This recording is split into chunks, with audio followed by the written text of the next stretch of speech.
Hello, it's a joy to share in one of the installments of Pastor's Ponderings. As you can see, I'm standing in the organ chamber for the organ at Trinity Lutheran Church. Behind me, you can see some of the pipes. I'm going to have to cut for a moment and spin things around so that we can all see what's behind me, and I'll give you a little overview of what goes on in the organ chamber anytime you're in the church to hear the music that this instrument produces. We're looking at the organ, Trinity's organ here, and there's some very interesting pieces that you want to be able to see and observe, and it'll make a little sense about some of what you hear on Sunday morning as the organ is played. There's basically three different types of pipes going on in this organ. Back there on the right side are some wood flue pipes. They're some of the largest pipes in the organ. They make what's called a 16-foot or a 32-foot sound. It's a very bass sound. These are made out of wood, so it keeps them in a very kind of mild tone. Directly in front of me on the far wall there, you can see them sticking up there a ways, are the metal pipes. They'd be a little stronger of a sound. They also operate out of the pedal division. In the organ itself, you'll see a combination of wood pipes and metal pipes. The metal pipes tend to be a combination of nickel and lead, and depending on the mixture, the ratio of nickel to lead, the pipes make a brighter or a more dull sound. The more lead, the duller the tone, the more nickel, the brighter the tone. As you see, looking at some of them, you'll see there's a collar on some of those pipes in there. That's used to make the pipe a little longer or a little shorter, which affects the pitch. The longer the pipe, the lower the tone. So the metal pipes are simply modified in pitch by elongating that collar at the top. The wooden pipes, if you're able to look down, you'll see there's a little rolled piece on top of them, or some way back there have a stopper in them, and that's used again to affect the length of the pipe and the way the air moves through it. Over here to the right down here with the cones on them, that's a reed pipe. It's called, and it has a piece of brass in the middle of there, and the wind blows over the brass, and it vibrates the brass to make a pitch. That one there particularly is called a trumpet rank, and it's a very distinct sound within an organ.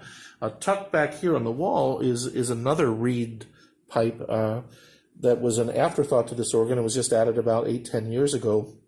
Again, it's a softer reed than the trumpet, but it gives the organist a little more variety of which to use. Up here, these little shiny ones, that's one of the newer ranks added to the organ over the past 10 years or so. That's called a mixture. It's a very bright sound. It's actually playing multiple pitches at the same time. If you watch, I can actually pull one of those little pipes out and listen. And when air comes up through the pipes, that's the sound that it would make. And when played with other pipes, it can make a very bright sound for our organ. Two other things that we'll point out back here today, maybe three. Right there, they're called the swell shades or the expression shades. This organ always plays at the exact same volume. It is not an electronic instrument where you're pushing more voltage or wattage through to increase volume, but actually it's an air instrument.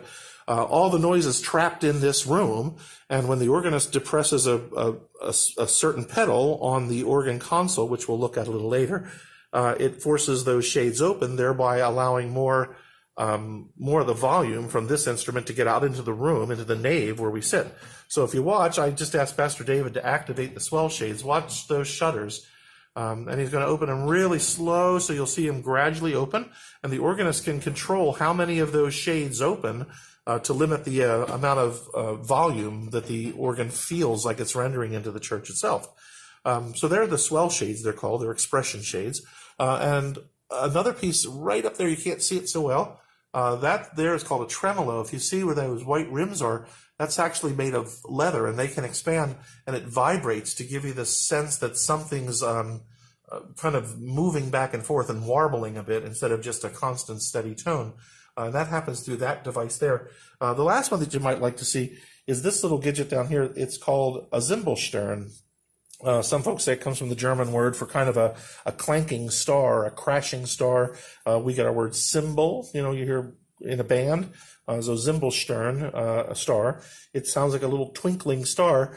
I'm going to ask Pastor to turn it. Before he does, just watch in the middle of it, that little centerpiece there starts to rotate, and there's little small pieces of brass that dangle and then bang on those little bells that are all suspended there. Pastor, would you hit the Zimbelstern on, please? Thank you. So when you're in church on some Sunday and one of our organists are playing and you hear that sound, it's that little mechanism there that's making those tones. Below the organ are all these various ranks. Again, there's a total of 13 in here that enable the organist to choose which ranks to play simultaneously.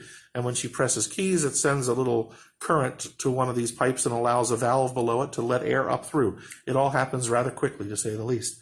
But that's the inside of the organ chamber at Trinity.